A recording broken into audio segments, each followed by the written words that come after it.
Го сакате голф, а во принцип не ви треба толку голем автомобил? Тогаш топло го препорачуваме новото Поло. Иако впечатливо помал од легендарното поголемо братче, на прв поглед Поло делува зрело и сериозно или како народот сака да каже старо мало. Во однос на претходната генерација зголемено е меѓуоскиното растојание и должината, што резултира со простор како што го има Honda Jazz. Новиот визуелен отисок е нагласен преку стеснетата маска на ладилникот која навлегува испод фаровите. Севкупниот изглед е малку закомплициран со неколку остри линии што ве тера да се запрашате што стана со традиционалната Volkswagenова едноставност. Поставена на веќе познатата платформа употребена кај Seat Ibiza, а во иднина и кај Audi A1, Polo ветува агилност. Ние ја возевме верзијата со трицилиндерскиот 1-литрен бензински мотор, што представува почеток на моторизацијата. Во внатрешноста како да доживеав дежаву. Се неодоливо ме подсетуваше на Seat Ibiza, но само по себе се наметнува прашањето дали е продуктивно во групацијата Volkswagen да се прават автомобили од различни марки кои толку личат едни на другите.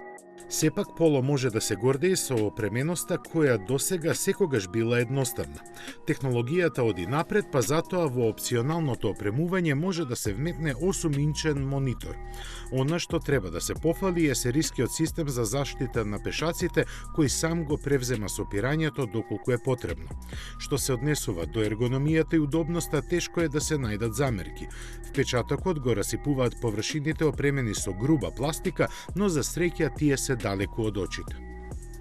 Во последните години купувачите повеќе зборуваат за просторноста и електрониката во автомобилите, отколку за механиката и вистинското чувство за управувачот. Свесни за тоа, маркетерите на Volkswagen не сакаат да експериментираат и да внесуваат новини, па новото Поло ги задржа старите навики.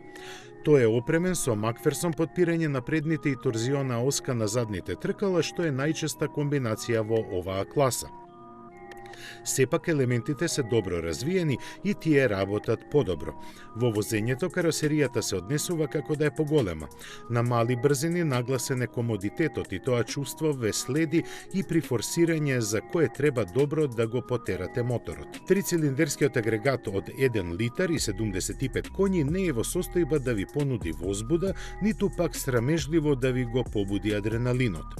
Оваа верзија е направена да ве превезува од точка А до точка Б и доколку сте трпеливи и полни со разбирање за тромоста, може да ве награди со економичност.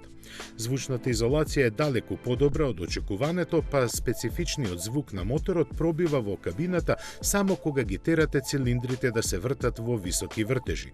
Јас немав трпение, па повеќето километри ги поминав обидувајќи се да бидам рамноправен со возилата со посилни мотори. Затоа и просечната потрошувачка од 7,4 литри е во сериозна конфронтација со фабричката декларација. Но она што дојде во прв план само по себе и со ништо испровоцирано е комфорот, добрата ергономија и неочекувано за автомобил со мали димензии звучна изолација. Иако управливоста е многу добра, неа во комбинација со овој мотор не би ја споменувал. Да бидам искрен, комбинацијата на опременост во внатрешноста е девалвирана со слабиот мотор. Далеку подобрата комбинација би била турбо верзија на истиот агрегат која побарува иста количина гориво, но на возачот му дозволува да ги почувствува доблестите на новото подвозје. Цената од 15.750 евра не е за фалење, иако Поло има респектабилна традиција. Може да се најде оправдување во за Volkswagen несебичната опременост и придобивките понудени од подпирањето, просторноста и неизбежното што ова е потполно нов модел. Факт е дека во понудата постои поевтин Голф, но сепак ќе завршам онака како што почнав, дека Поло е избор ако не ви треба автомобил со големината на Голф.